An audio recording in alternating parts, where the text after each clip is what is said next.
Hey, what's up, everybody? You are watching On the Town, and I'm your host, Tanya. Tonight's show is dedicated to all the young people that have OD'd, particularly in Westchester County. So, RIP to all of them.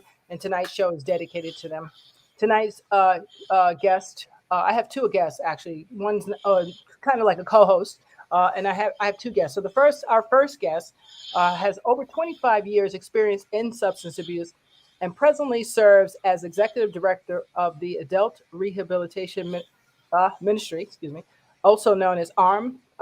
They've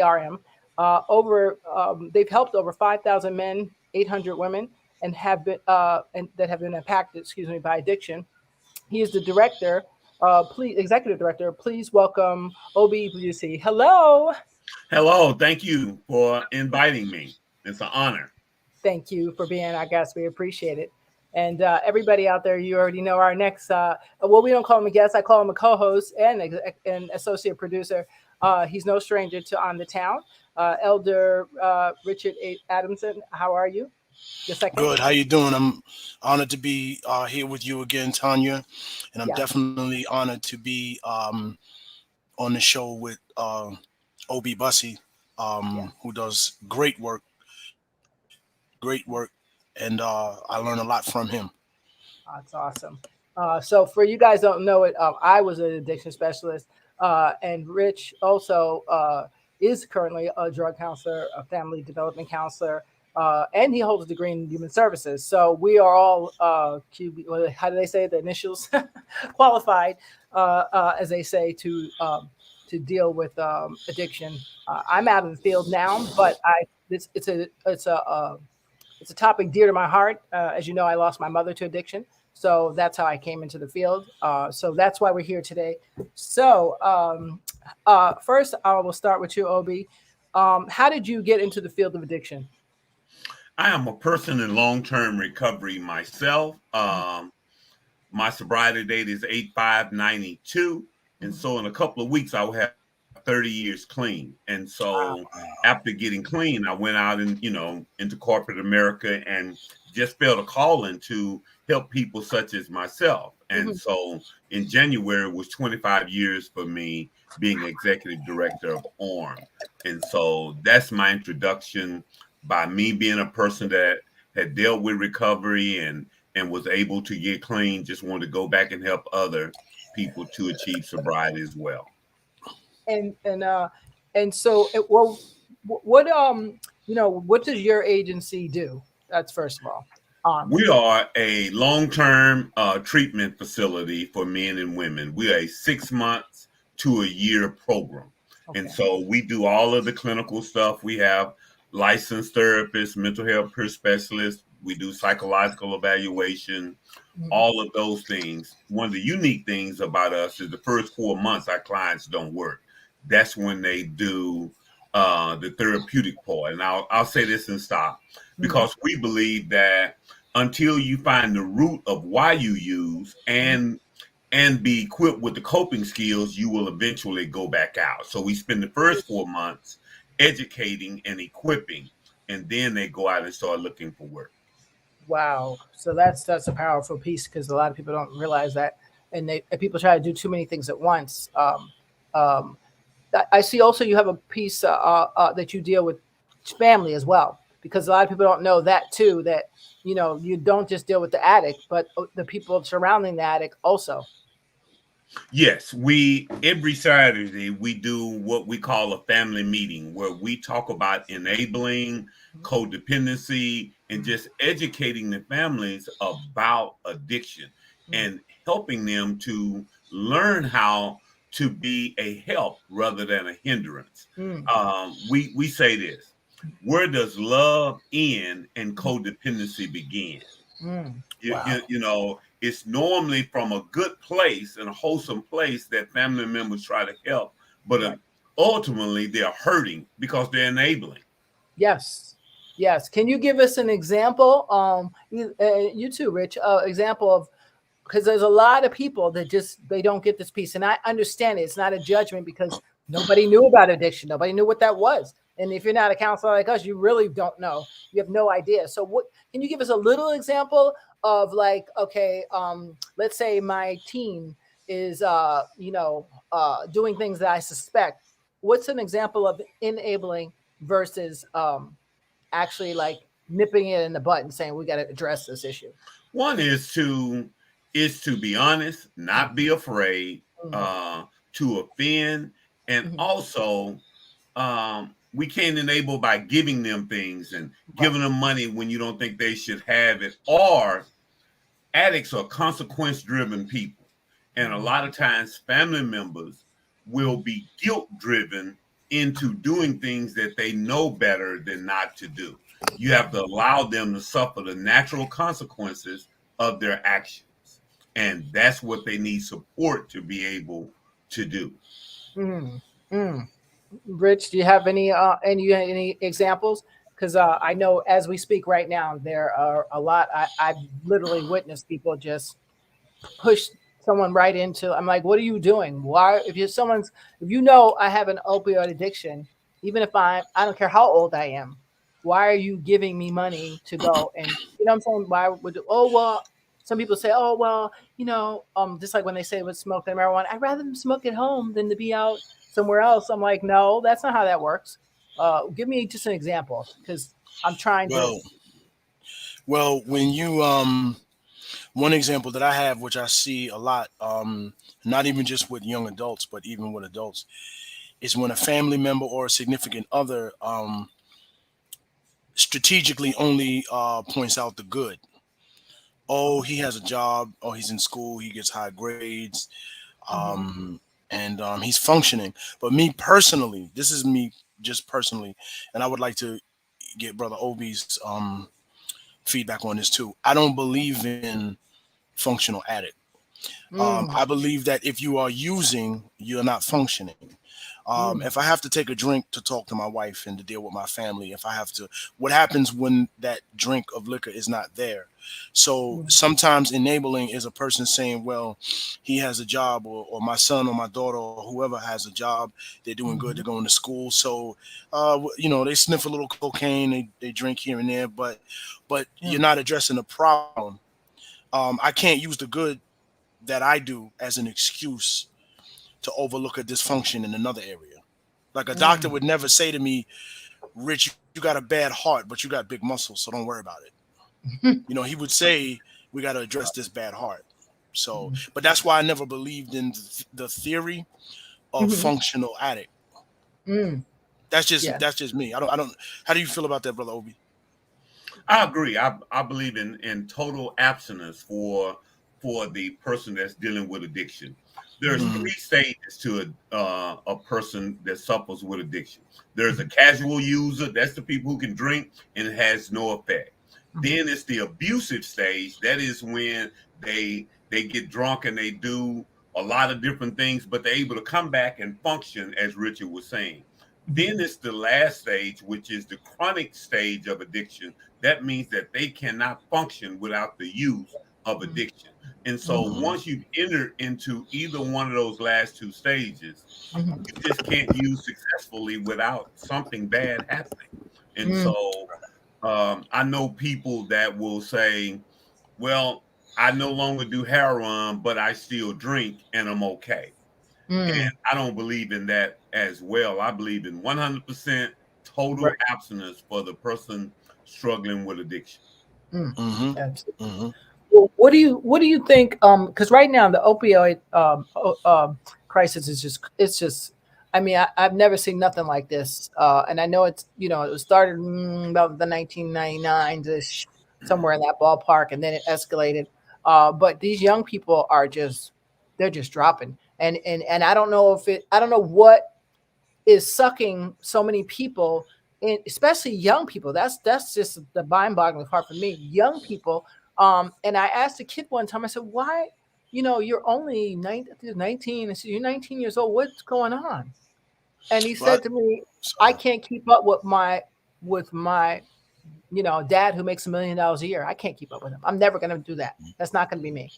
And so he already had given up before he even started. So I said, okay, you can't be him. Nobody's asking you to be him. Well, he is. Well, no, but you're not.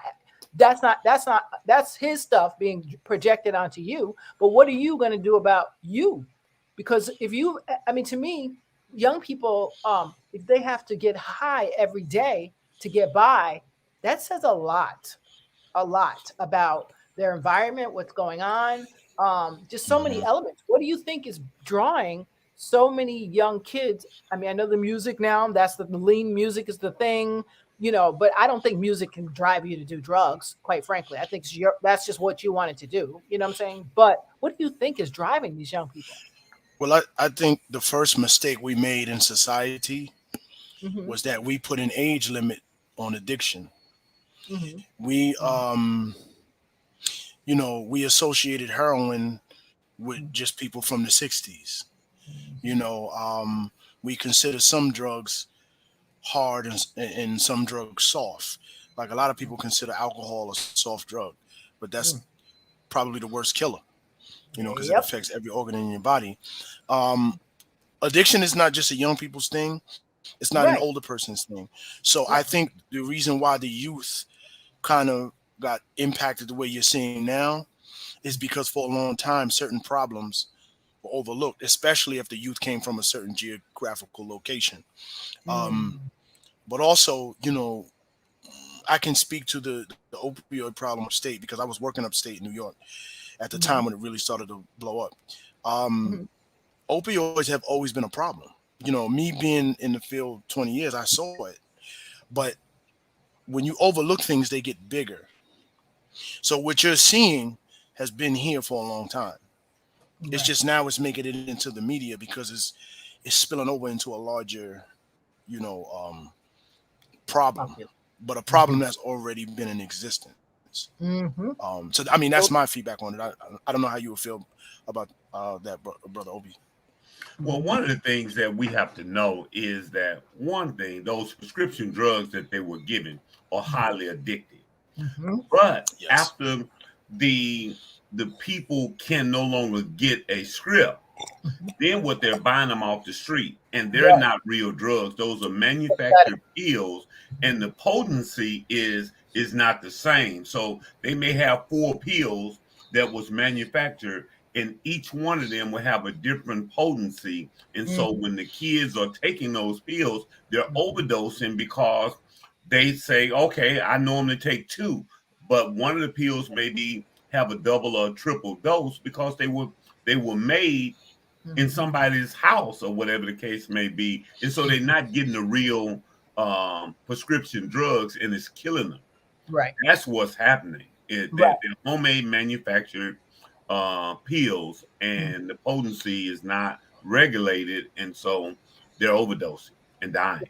Yeah. Dying. Well, I saw. I was trying to finish watching a documentary. I saw where they had actually held the prescription drug companies liable for giving out those scripts because they knew what the damage it would do.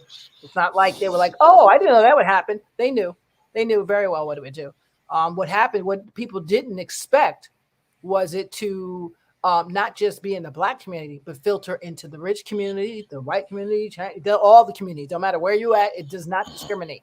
That's the thing about drugs. And we should have learned that lesson in the 60s, but we didn't, because we only see certain addicts. They'll show you on TV, look, these are desolate, addicts. They don't go into the good neighborhoods and show you that. So we're just seeing it now because it's spilt over so much that, you will see the housewife just OD'd, with her husband and the baby in the house. So, you'll see that now. I'm not sure. Here's my part. What is making people not want to, how do I say it? I got it. What's making people want to basically check out? Because if there's an opioid epidemic, even though I know addicts run to it, if you say you're going to die, they run to it. So I get that. But just let's say the regular kid that says, I'm just going to get high and hang out with my friends. The fact that they want to get high now instead of really doing something together, like rollerblading or whatever we used to do, says a lot. Like, what's going on in the psyche is what I want to know. Well, back when AA and NAA was first started, Dr. Silkworth wrote this thing called the Doctor's Opinion. And it was the first published document on alcoholism. But addicts use to enhance or to avoid. And that's a part of our way we socialize. We want to enhance. If I'm going to have something, I think if I have some substances, it will make me have more fun. If I don't want to deal with something, I want to avoid it. That's the primary reason people use. He said that non-addicts drink for the taste. Alcoholics drink for the effect. It's the effect that we are going for is the reason why we use. And not until people learn how to live life on its own terms and be all right, they will continue to use. That's where that saying comes from. Live life on life terms. Your organization, you have a lot of different modalities. What's the word I'm looking for? That you address a lot of different things. So you address family. And I see you did something where you help. So you said they don't have to work, but you help them so that they can go back out and not just be pushed out and that's it. That after, what do you call aftercare? Sorry, that's the word I'm looking for. The aftercare is so important. Can you tell us about that? What your agency does? Yes. Like I said, in the first phase, that's when we do the equipping. But the next thing is to learn how to live. And just because somebody, step one says, I admitted that I'm powerless over my addiction and my life has become unmanageable. And so that next part of our program in aftercare, we focus on living skills, trying to teach them how to live without the use of mood-altering chemicals. And when an addict starts to use, they stop maturing. Like for me, I started to use chronically at 12. So when I came into the program and got clean, here I am, a 27-year-old man with the emotional maturity of a 12-year-old. And so somebody had to equip me and teach me how to handle life as an adult because my emotional intelligence was a 12-year-old. So we focus on that. Wow. Yeah, you are. I always tell people when you come into recovery, you are exactly where you left off. Absolutely. So that makes sense, and that's why a lot of people, even something simple as smoking marijuana, which some people say, "Oh, that's not true," but I was like, "Yeah, it is." Whatever age you started smoking at, I just think you stay stuck there, in my opinion, until you figure all that out. Some people they're not mature, and they like. So if you started at 15 and you're one of those 30-year-olds still smoking, you're pretty much still at 15, in my opinion. Go ahead. Sorry. Well, no, I'm sorry. I wanted to respond to what you're saying about marijuana, because a lot of people defend marijuana like, oh, it's not a drug. But I have to remind people that when you alter your mind state, right, your brain does not sit and differentiate whether it's cocaine, alcohol, marijuana. It just knows it's being altered. So that's why I believe in the theory that a drug is a drug. Right. I do believe in drug of choice because some people are going for an achieved feeling. Like if I don't feel confident, I take a drink and then I can talk to the opposite sex. So some people may use, but at the end of the day, how our body is impacted, our body, our central nervous system and all these things do not say, hey, Richard is taking cocaine today. Tomorrow it may be heroin. All it knows is being altered. So even when it's marijuana, anything that can alter you is a drug. You are getting high. If you're not, now I know that there are some prescribed medications which are strong enough to alter people, but if they're being prescribed for a specific purpose, like I would never tell a person not to take their depression medication. My mother suffers from depression, and she's prescribed medication by a doctor. But abuse is something different. Right. You can abuse prescribed medication, which that's been around for a while. It's reached a zenith, I believe, now But when you look at many of the celebrities in the 70s and even the late 60s, you know, sleeping pills and pills were a problem for a long time. They just weren't at the forefront. Everybody, right. But I believe that came from people looking at drugs in categories. Right. You know, well, I don't sniff heroin. I just smoke weed, so I'm not as sick as him. You know, so your body is not. Yeah, your body is not differentiating which drug you take. Your body know that it's being intoxicated, and when you get your body used to being intoxicated, that's what it becomes used to. So even with the marijuana, I've had to tell, when I used to work as a counselor in jail, you know, when I was working at one of the county jails here, and I used to have to tell many of the young men, you know, what makes you think that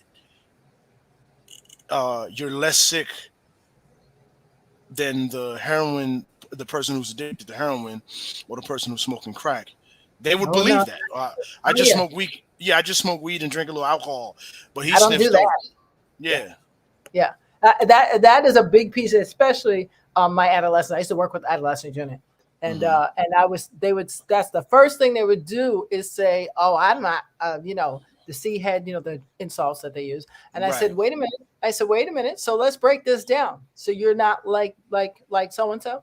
And they'd be like, no, that's not me. I don't do that. I'm not doing that. I'm not telling them about whatever the things that come behind. They think that. And I said, okay, so you stop doing that for 30 days and you shouldn't have any issues at all. He said, what do you mean? Like, I would need to be out and I need that. I said, what's the difference between you and them? If you had to come in here, clearly there's something wrong, right? Even if it was marijuana, if you have to come in here, something happened. What was that? And then they'd break it down and I filter it out until they saw that, oh, I guess I am like them. It just sounds like a different thing. But like you said, addiction is addiction. The serotonin, you know, in the brain to be happy, it does not decipher. It just knows that something's making it happy. It doesn't care whether it could be cocaine and it could be a piece of chocolate. I mean, that's, you know, the brain's like, well, no, happy. You're right, because a person that I was speaking to one day, they were saying to me, you know, Richard, I can't get to my drug. But then the next words that came out of his mouth was I don't want to say the deciding factor, but what really defined for me the disease. He said, I need something. That's what he said to me. He said, I can't get to my drug, but I need something. That means what he was saying to me, I can't get to my drug right now, but I'll do something else to hold me over. Wow. Therefore, a drug is a drug. Yes. Right. You have any feedback on that, Brother Bussey? I'm sorry, Tanya. I do. That's one of the first things they teach you in meetings. They open up meetings all the time. They said, we don't care what your drug is or where you get it from, because it's not, I believe in a drug of choice, but any mood altering chemical will activate your addiction. That's the thing. You know, my drug of choice was crack, but if I use another substance, it will eventually take me back to my drug of choice. And so that's why I can't use any mood altering chemical that's not prescribed. And when they are prescribed, I have to take them the way that they are prescribed. Wow. Right. So, wow, that's powerful stuff. I appreciate you guys so much, because there's so many questions I have. I'm like, oh my gosh, this one, that one. But here's what I want to go back to is family roles in addiction. And I keep talking about family because I keep seeing the same cycles repeated over and over again. And I'm like, oh, didn't anybody see this coming, or didn't anybody address this? And it's still sweeping under the rug in some cultures and some families. It's still, you know, oh, not my family. Meanwhile, it's going on in their family. So that's why I'm on family roles and addiction. I look at it like there's a big play going on, right, with addiction. When you think of addiction, there's a big play, all right, and everybody in the family has a role, right? And I think it was I forgot Kitty's last name. She was one of our professors. I forgot her last name, but she was so awesome. And she just basically said everybody takes a role in addiction. So I always looked at it like a play, a big play, and everybody, what role are you? Co-starring, you know, you're supporting actor, you know, because each, you know, 5 siblings will see 5 different things happen and address it 5 different ways. So that's why it's important for family to get the help that they need too, because if they don't, not only do you not understand what's going on with the addict, but for yourself, you're going through the same, how do you say, chemical emotions, believe it or not, that the addict is going to. Like I'll give you an example. My mom was a heroin addict. So people say, well, no, you didn't do heroin. And I was a heroin addicted baby, but that's another story. But I was like, yeah, you don't do it. Maybe not what she's doing, but think about this. If she's going and jonesing to get high, right? She's like, meaning whatever the words are. If she's looking to get high, how much you want to bet that those kids are sitting there like, oh, this is going to happen. She's going to come back. We're going to eat. That's sort of like the same hyperness feeling that you're going to be feeling. So your brain is still going through these, jumping jacks that the addict is going through. And family often is going through it too. The mother's thinking, is he going to steal my pocketbook? Is he going to be back? Is he going to OD? Is this going to happen? I mean, everybody's brain spinning. So not just the addict is spinning, like, how can I go get high? What do I need to do? But the family, everybody is taking a role in this. Everybody, the wife, the spouse, the kids, the dog, everybody's got something to do with this. So that's why it's important for family, in my opinion, you can tell me, you could chime in, to address their part. Because you can lead a horse to water, but you can't make them drink. So I'm not saying you can just say, hey, you're going to go rehab and that's it. And everything's going to be just fine. That's not how it works. You know that. They have to be ready, But in the meantime, if you know this is a part of the family and this is what you have to deal with, getting some kind of help, therapy, AA, NA, whatever meetings out there is very crucial. Because then when that person does go to get help, you now have the dynamics and the tools in your toolbox to help them when they feel like they need to, slip up, or they can't make it, or they get unconfident. You have the tools and you know what to say. Because sometimes you don't know what to say or what to do. That's not a good thing. Not a good thing. Absolutely. One of the first things is education. We talked about that. But when you're in relationship with an addict, you become just as sick as the addict. Yes. You take on the behavior of the person, and it transferred when wives come in, and if they stay, most times they've either been raised in a house with an addict, or they've been in a relationship with one, and they have been conditioned to deal with that and cope with that and make excuses for addiction. And they become just as sick as the person that used, because it's not a normal life. You know, when you're out there, when you hiding your stuff, going out in the middle of the night looking for people, it affects you too. And I'll say this and I'll stop, because you are guilt driven. You think if you don't do those things, all of these bad things are going to happen, and ultimately it's your fault. And one of the things I have to teach them is to allow the natural consequences to happen, and deal with it. And let me say it this way: we was talking about the spirituality in the Bible. In the prodigal son, that father never went out looking. That father never done anything. He gave him the money and sat down, the Bible said, and waited. And that's what family has to do. They have to allow that process to take place. That father didn't do any of that. But when he came back and the son was broken and had a repentant heart, he received him back, but not until then. Wow. Right. Yeah, you know what? And I really appreciate you bringing out that point, Brother Obie, because I've had to say to my members and friends sometimes, don't get in God's way. With we may love the person and we may want to see the best for them. But one of the things I've learned is that I cannot play God or be God. I don't have the power to make somebody turn over their will to God and see that their lives have become unmanageable. They have to do that. You can support it. And often what I have to tell families, because even, I've had family members come to me and say, I need you to help my son or my daughter. And I say, I can help, Mm-hmm. but I can't force them to want to get clean. It's like Brother Obie said, you have to allow the natural process to take place, because if you don't, then Right. they'll never learn. And Mm. sometimes I think that a person has to feel the pain in Mm. order to wake up, because they have that saying, to be aware is to be alive. If I don't feel the pain, that might be an issue. You know what I'm Mm. saying?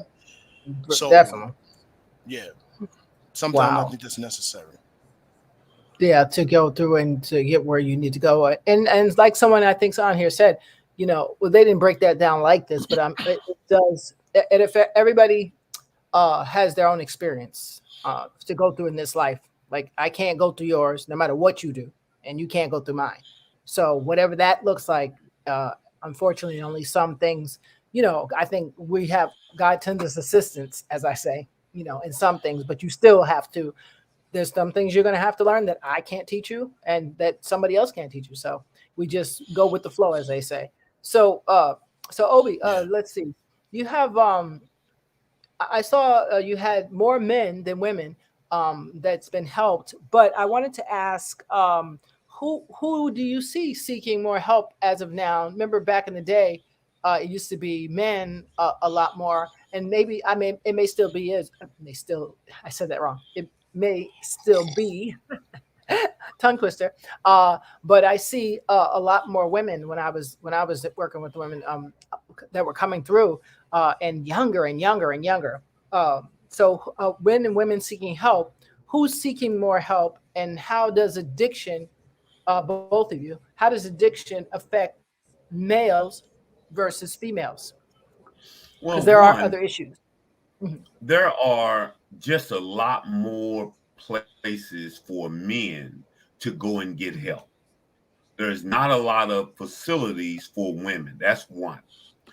Two, men are typically more free to go and get help because we don't have children. The children, we have children, sorry, but the women has the primary role. So it's not a lot of places that will take the woman and her children. So they have to suffer. And it's a more shame base for a Mhm. woman. I done prison ministry as well for 5 years. I used to be the executive director of two ministries at the same time in my Mhm. younger days when I was crazy. But when you would go to the prison, it'd be long lines for people going to see the men. Women Mm. would rarely go and get visits. People would Mm. barely come and see them. And Mm. so it's not a lot of support for women. And Mm. so women don't go and seek treatment as much as men, and the availability is not there. Mm. Hmm. Yeah, Rick, that's you want to true. talk more? Yeah, yeah. That's true. In my experience in doing jail ministry, and working as a professional in the jail, there were not a lot of programs, even outside of jail. Even there were just not a lot of programs for women, particularly with substance abuse. And then there's a stigma. I, and I believe that the stigma is a double-edged sword, because a lot of people Right. believe that the stigma is only against women, because Hmm. it's like, with women, it's like, you shouldn't be doing this. You should be home taking care of the kids, and Right. but with a man, when he comes out of treatment, is, yeah, you got yourself together. The problem that I have with that is, though, is that it it gives a mixed message, because Hmm. it kind of teaches men, in my opinion, from my view, Hmm. that Hmm. it's okay for you to just keep messing up. You're supposed to have these problems. She Right. should have herself together, but you could be out there messing up. Right. And that society sends us messages, Mm. and it's not blaming, but we have to be aware of how we collectively communicate, Mm. to human beings in society, because those messages, if they're not corrected, they get passed down to the next generation. Exactly. and Boom. and we always talking about the kids. you Hmm. know why little kids are seeing that, okay, my sister goes to class, my mother's on her, my father's on her about going to class, but not me. And in some cases, I've seen that happen. How dare the women in the family mess up? You know, y'all supposed to be the savior, but it's okay for us to mess up. So to me, it's a double-edged sword because it gives the wrong message to the women in the family, but it also gives the wrong message to the men. Because like I said, when women go into treatment and when they come out, there's no applause. The message is kind of, well, you shouldn't have been doing that anyway. You know, but with the men, it's like, oh, we expect this. You know, and that I don't think it's good. I don't think it's therapeutic. No. Well, there's two things to that. Men get a bad rap on one side because there's also other issues, which is probably why you need separate men groups from women group, aside from wanting to hook up, aside from that, but also because there's different things to address, like if there was sexual abuse going on, or if there was like prostitution while you were getting high, things like that. It's embarrassing for some people, well, for anybody to just discuss and get out in the open. And then for women, I saw, a lot, especially if a woman's been abused, that's why she didn't come get help a lot of times.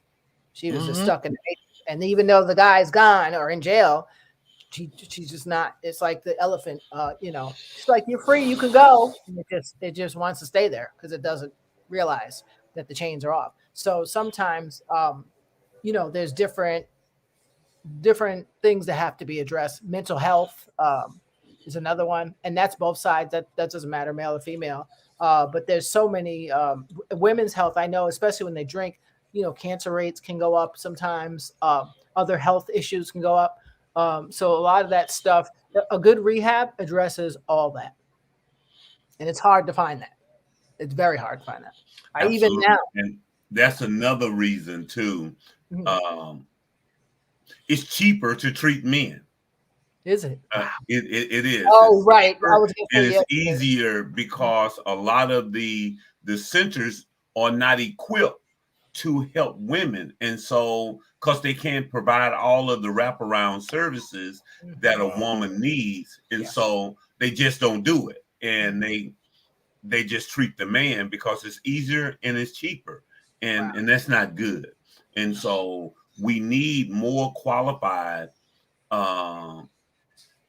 treatment places for women to go that can address all of the issues that women have, emotionally, spiritually, psychologically, as well as their health-wise and their addiction. Wow. And Brother Obie, if I may ask you this question, right, because that's a brilliant point that you just brought up. And I actually, to be honest with you, I actually never thought of that. Being that it's cheaper to treat men, do you think that sometimes the programs make more money with treating men? Because I see with men, the recidivism rate is high. Yes. I can't speak to every state, but I know out here in New York, the recidivism rate was high. I once was part of a program that tested recidivism. I worked with the clients in the jail program, and then when they released, I did home visits and we did groups outside, and the county was looking at recidivism. The problem I have, and I don't mean to sound political, but it won't complete the question if I don't bring this part out. Is more money made dealing with men? Because, and I'm only asking that because of the recidivism that I see, and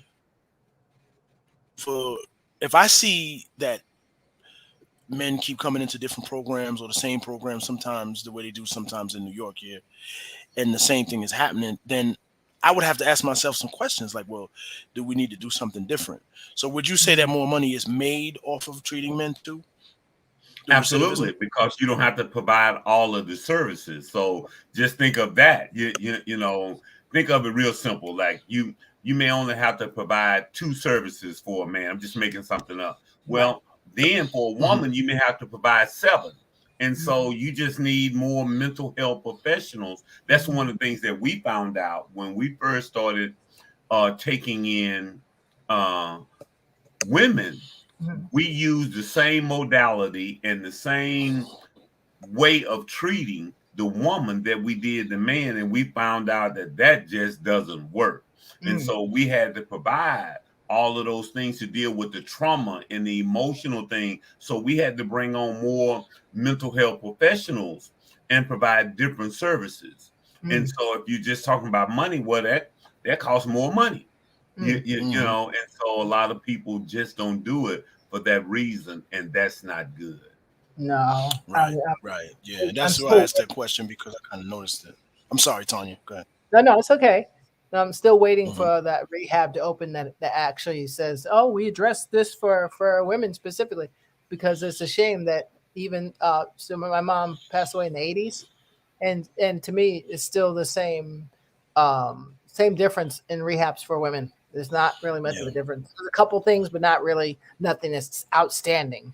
You know, you would think they'd be addressing all those things, and it would be a requirement to even get a grant that you have to be addressing all those modalities. You know, the psych piece. Well, The courts. I mean, you know, we do courts. I mean, you remember, Rich, we do task and go to courts with clients. So that was already a little piece, but they need to make it a piece. You know, a woman's gonna have to fight back for her kids. And then I've seen some now where they get released and they don't even have a place to go to a shelter. I was like, how do you release a patient out of rehab? You go to a shelter. Well, the issue that I have with that is that, you know, some of the shelters that I've worked in and that I've seen, it's almost like a drug spot. So when when a person is transitioning into the next level of recovery or treatment, they're vulnerable because they're going into the next level, right? And so when you put them around all of their triggers, I personally don't think that's wise. Right. But also, going back to the point that you guys brought out about women, I find the same thing with the youth as well. Many times, many of the treatment programs back in the day, and even sometimes still now, tried to treat everybody as if they're the same, and we're not the same, right? No, absolutely not. I'm no longer in my 20s. You know what I'm saying? So if I'm in a treatment program and there's a 21-year-old in the treatment program, it's not to say we can't be in the program together, but we're two different people. Right. What's on a 21-year-old's mind is not on somebody in their 40s mind. You know what I'm saying? So oftentimes I see the same thing with young people. Young people I don't feel they get the help they truly need because our society judges them. They blame them for the drug problem, for what's going on in the streets. And I often have to tell people this stuff existed before young people got here. You know what I'm saying? Young people did not invent drugs, juke joints, strip clubs, and drugs and drug dealing. They didn't invent it. It was here. Yes. So often, you know, people I feel are afraid to address differences. And then with something like recovery and drug treatment, you cannot be afraid to address differences because you have to do whatever you have to do to help get that person clean. Yes. And that's a lot of times what the problem is. Absolutely. From what I can see. Well, no, absolutely. Well, we're going to finish this conversation in a minute, and then we'll go look at some of the comments in the comment box. But I want to go to a quick video break and come right back. Is that all right, guys? Yeah. All right, so hang tight. Yes, and ma'am. Just stay where you at. Stay tight. Hold on. Here you go, guys. My baby's kinda crazy. My life's kinda hazy. He's always down to ride till the end. Oh, his heart's a little heavy. Drinks beer, drives a Chevy. He's always down to ride till the end. Oh, just tell me when you want it, I got it. Oh, just tell me when you need it, I have it. Oh, you tell me every day that you're waiting. Oh, how do you wanna play? I know you're gonna want me back, yeah. Know you're gonna want my body. Know you're gonna want me back, yeah. Know you're gonna want my body. Nothing too cool for that, yeah. No full time, no hobby. Know you're gonna want me back. I know you're gonna want me back. Hey, we're watching Out in Town, and we're back. I'm your host, Tanya. That was singer Tatiana. So I want to go to some of the comment box up here and see. Hi guys, everybody. I can see you now, and I know what my error was, but now I fixed it. So thank you. Hey Tony, what's up, Grandma? Let's see. So let's see. Anybody has a question in the box? Yeah, I see Tony said that heroin is very big in his neighborhood. Yeah, that's big everywhere, and it's just I'm not sure how that made a comeback, but it has, and it's a very sad thing that even something as simple as marijuana now they're putting fentanyl on marijuana. It's like, how do you do that? What even prompts you to do that? But I heard a guy say once, well, that's what we make. We'll do anything to make them come back. And I try to tell people that that was an addict saying, I mean, that was a dealer saying that. Like, whatever I got to do. If I got to scrape paint off the building, whatever I got to do, they're coming back. That is just mind-boggling to me. And that's the power of addiction. That you wouldn't even care. Like, it's like you could tell me, like, there's asbestos in this and whatever. Is it going to take me out of my mind? That's the thing. So I'd like to know, how do we bring people to want to, I think it starts when you're young, but we have to teach children how to deal with emotions and how to compartmentalize trauma and pain. That's what I think is the issue, and the underlying issue, I'll say. And I think it starts at childhood, because remember, you do what you see your family did. You do the Absolutely. same thing. Well, I think you're right, Tanya. I think also, adults have to learn how to deal with emotions and things of that nature. We can't expect the younger generation to do it if we have not mastered it. I don't want to say mastered, but learned. But also going back to what you were saying as far as drug dealing, one of the truths that we have to face, and we still struggle with that in certain parts of our society, that drug dealing is an addiction too. Tell about it. Tell it. Money addiction. Hello. Or just the lifestyle. You often Yeah. hear professionals and people and they talk about the lifestyle. Well, the lifestyle comes with more than just using the drug. Am I right, brother Obie? Oh, absolutely, absolutely. It's the power, it's the prestige, it's all of those things that go together. But when Tanya was talking about the children, one of the things I had to do and learn that it is a genetic predisposition that comes with addiction. You can get this thing three different ways. You can get it environmentally, from the environment that you're around. You can use your way into addiction, and also you can have a genetic predisposition. And so we have to educate our children and tell them the truth, age appropriately. I see that so often when people will come into the treatment center, they'll lie to their kids and say, "Oh, I'm in school," or "Oh, he's a he's a truck driver." That's why. No, tell them the truth, age appropriately, and start the education process. So that they will understand about addiction.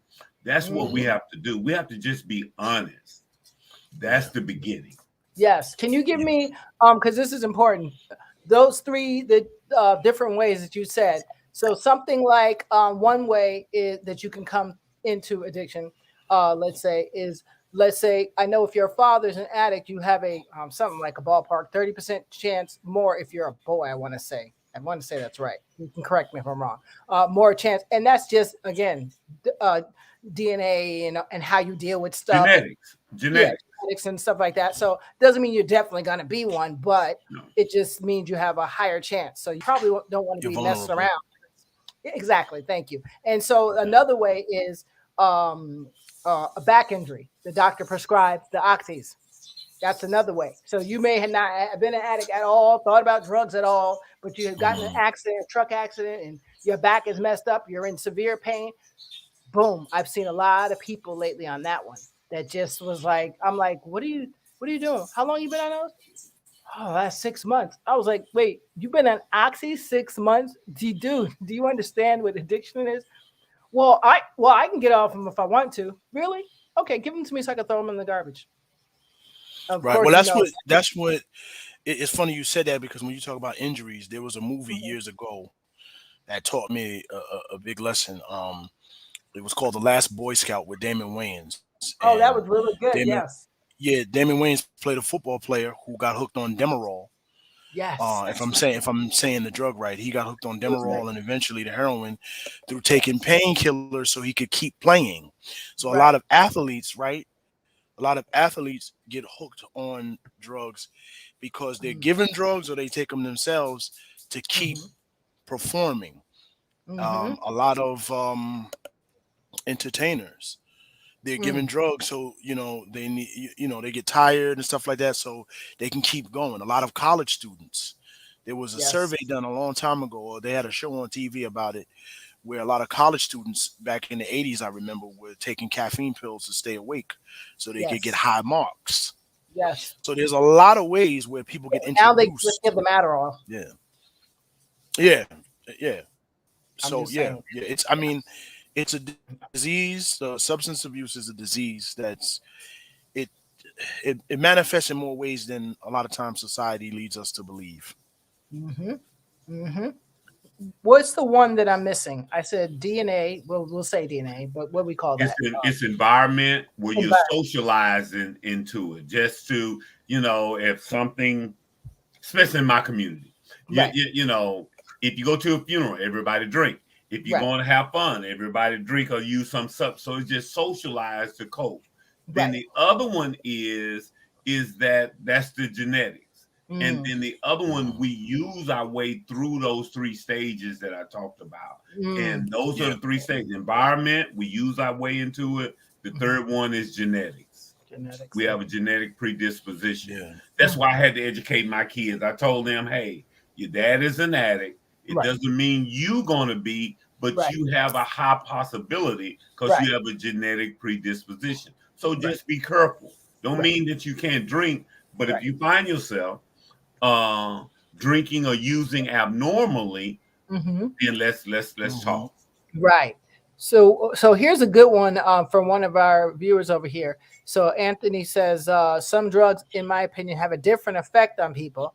Marijuana is a drug, but it won't have the same effect on you as heroin. I see heroin addicts nodding out, etc. Can you address that one? Because we talk about this.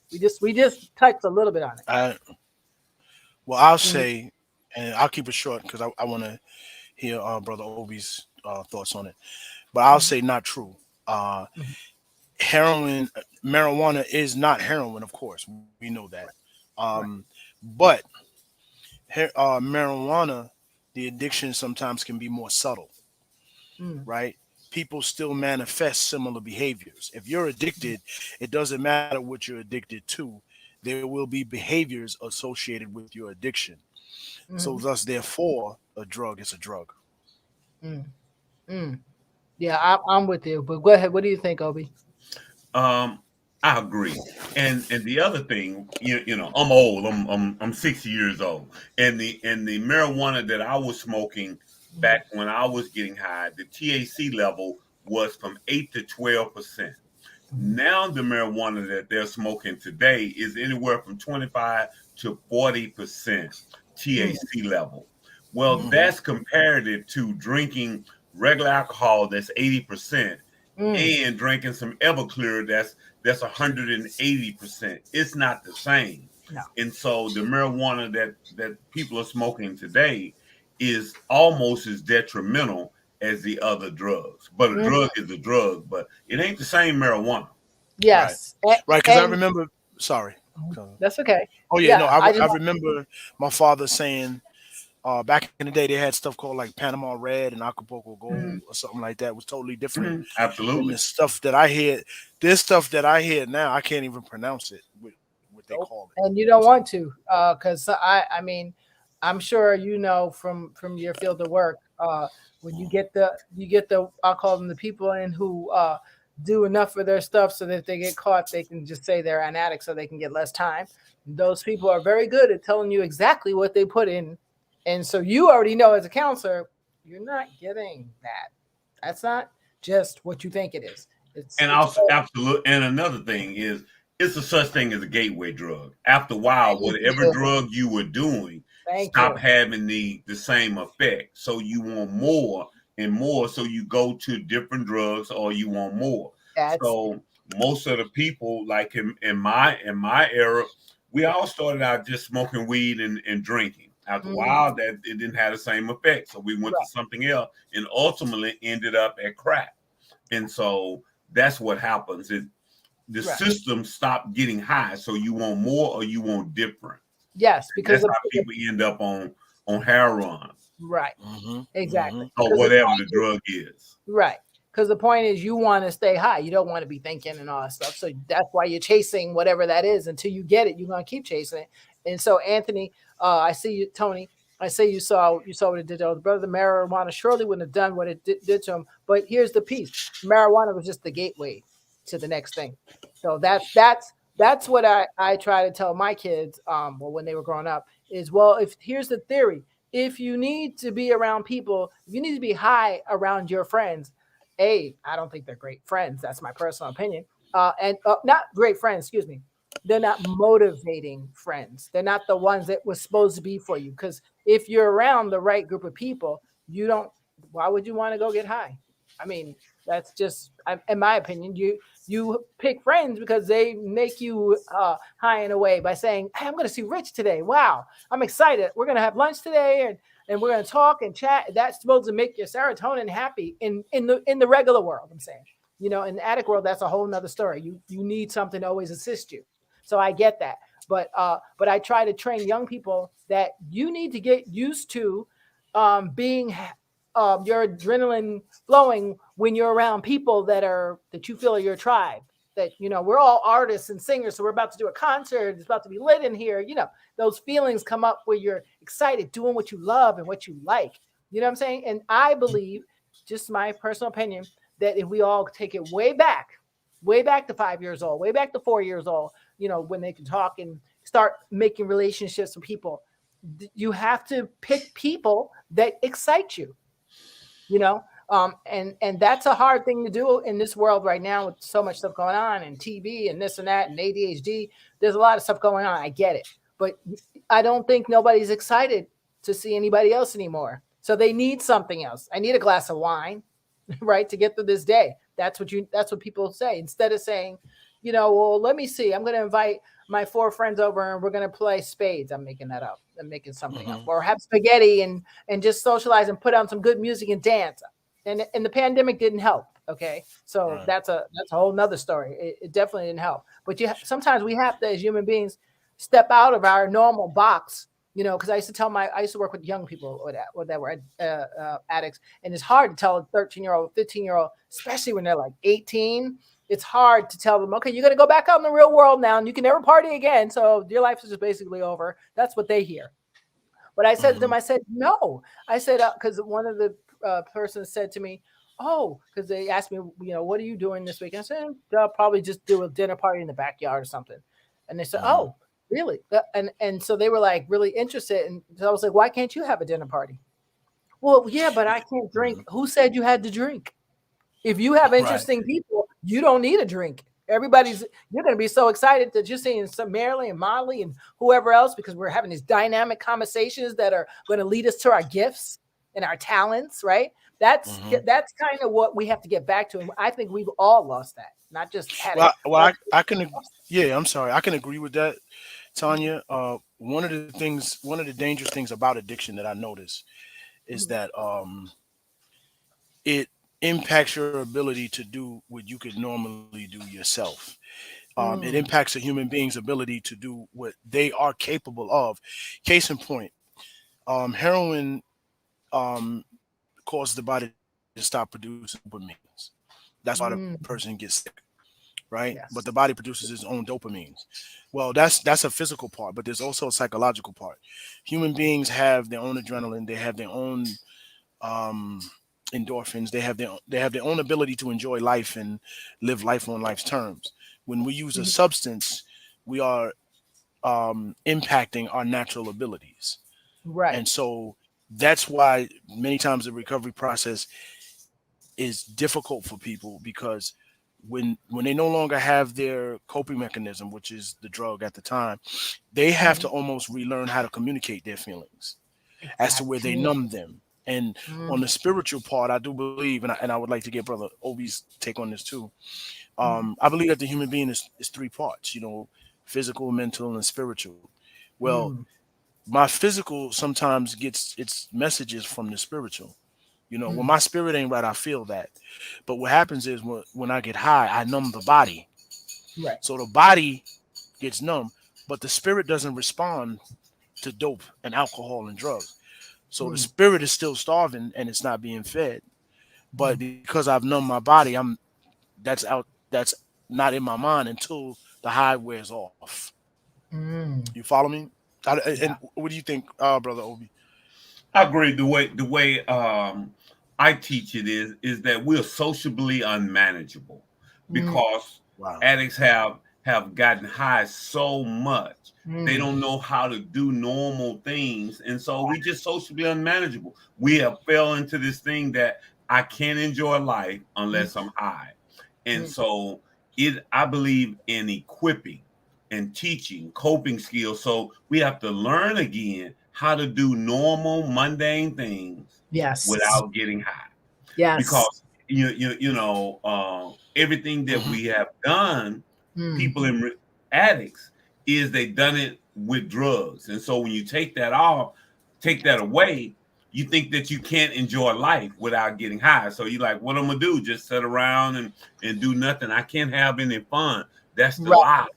That is told to us, that I can't enjoy myself unless I'm getting high. And so that's why you have to intentionally teach them to do things and learn how to have fun without the use of mood altering chemicals. And that is not easy. That's a process of learning how to have fun and enjoy life without getting high.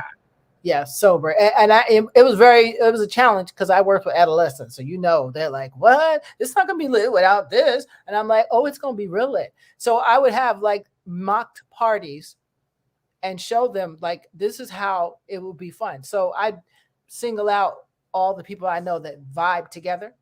And they'd be sitting there talking. I was like, what happened? You ain't have no drugs and you having a good time. They said, I haven't laughed like this in so long.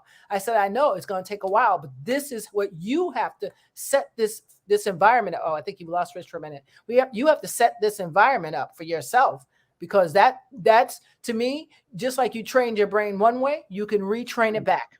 It's never too late. Never too late. So I really thank you so much for taking the time, Obie, to come and be with us. It's so important to me, this topic, because we're just losing so many good people. I mean, it's like the ages 25 to 34 are having the most ODs. It seems like that's like 17,000. I think this is 344 or something like that deaths going on a year. Is it? And it's a 38% increase or something, and it's growing. Like, it's just massive. It's not slowing down. So that's why I wanted to have you here today. I appreciate you. And can you tell people if they need to reach you?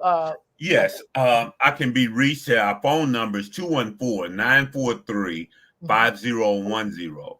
Our website is armdallas.org. armdallas.org. Okay. ORG. Okay. So let me see. There we go. Yeah. And my email is director@armdallas.org. But they can find all that information there at our website. Okay. It was a pleasure, Tanya and Richard. I really appreciate it. Yes, we appreciate it. And Rich, anything last you want to say?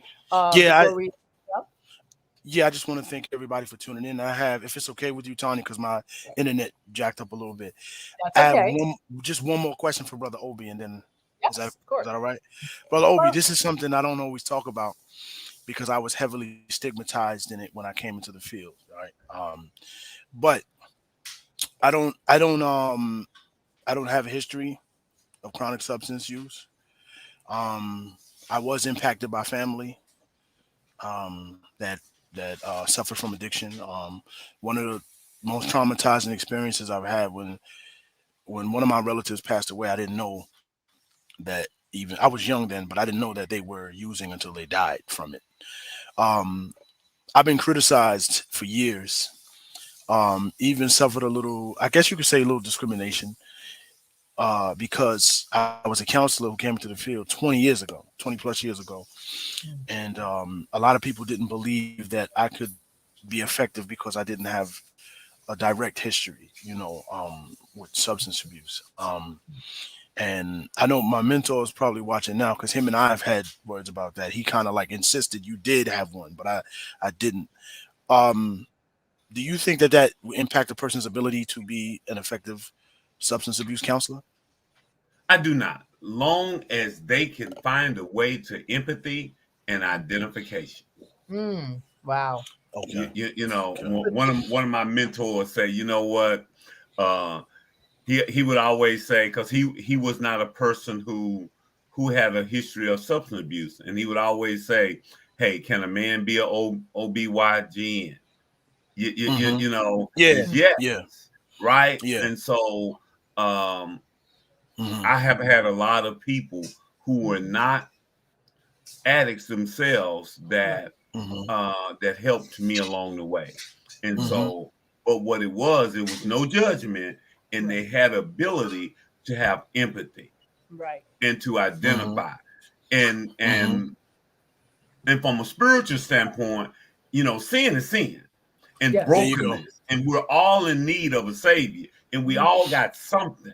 And so if you can just find your something and think of it in that way, because we all have something in areas where we need a savior. Yes. Yeah, absolutely. And I appreciate that, Brother Obie, because when I first got into the ministry, when I first got saved, I fell into a backslidden condition, and I felt so ashamed. Part of me didn't feel worthy of living. Because everything I read about Jesus and everything I knew about the Bible and God, and I was like, I was doing good. What happened? So I could identify with trying to be better and struggling at it. So that's why I'm empathetic. And plus, I buried a couple of close friends and family members because of addiction. So I was still impacted. And I think that's what a lot of people forgot. And let me say it one other way. People don't care whether you have an addiction. People want to know that you care about them. That's it. There it is. Long as they know you care, you can be a person in recovery, and if they don't feel and know that you care about them, I tell people all the time that my first thing that I have to do is to get you to understand that I care about you, that I love you. Right. Once I do that, then I can go on with the other thing, that I care about you as a person. Yes. Once that's established, then the rest is easy. Yes, exactly. There you go. And that's I thank you. Go ahead. No, I was saying I thank you, Tanya, for allowing us to be on your platform, because this is a great honor to be talking with Brother Obie Bussey, and you, Tanya, of course, always. Yes, I appreciate you, Obie. I really do. You have no idea, because again, I'm one of the people. How can I create change? And one is by utilizing my platform to make sure that people know information. And this is information that's very, very, very crucial. What you don't know can kill somebody, or can hurt somebody, or hurt yourself, in my opinion. So I'd rather always give too much information than not any at all. So I appreciate both of you for giving me both of your opinions, your thoughts, and different ways that people can help. You have the website information. If you need anything, guys, you're more than welcome to inbox me if you can't remember what it is. But whatever it is, I know everybody at this point has somebody in their family that they're dealing with addiction. And if you do, please try to get them help. That's the first thing. And if they're not ready, they're not ready. But there's certain things you can do to get ready for when they're ready. So remember that it's a team effort, and non-judgmental team effort, as we say. But it can be done, and especially when you got young kids out here, please try to talk to your kids. Try to figure out what's going on in their life, not what's going on in the Xbox. What's going on in their life? If your kid spends a lot of time on the television in Xbox world, it's kind of hard to bring them out. So it's up to the parents to be like, no, you should be out rollerblading and riding your bike and talking to people and really interacting. Even though it's pandemic, so I get that, but you got to stay focused on your kids and what's going on. You know, it breaks my heart. So many young people just dropping. And to me, the tragedy of that part is that now those 17,000 people that died, we're not going to get those 17,000 lessons that we were supposed to get from them. So we might have to wait another 10 years before we get the whatever it is we needed, you know, the cure for breast cancer or whatever thing that God gave them, their gift. So that's how I see when someone ODs or dies, is that, darn it. So now we got to wait for something else. So that's why, if you can, try your best, guys. Try your best to work on yourself, but also try to get your friend or family member or spouse help. And I appreciate you guys all my viewers out there. Kashawn, thank you for signing on. Anthony, Gina, Grandma, I see you out there. Thank you guys all. And Obie, we appreciate you. Thank you. You're welcome back here anytime. Yeah, thank you, my brother. I definitely appreciate you, and I utilize your videos, you know, to share with people. Yes. All right, guys. So we'll be, guys, I'll see you guys on Sunday again. Yes, I know. I can't believe it. Sunday again. So thank you for being with us, and we'll see you soon.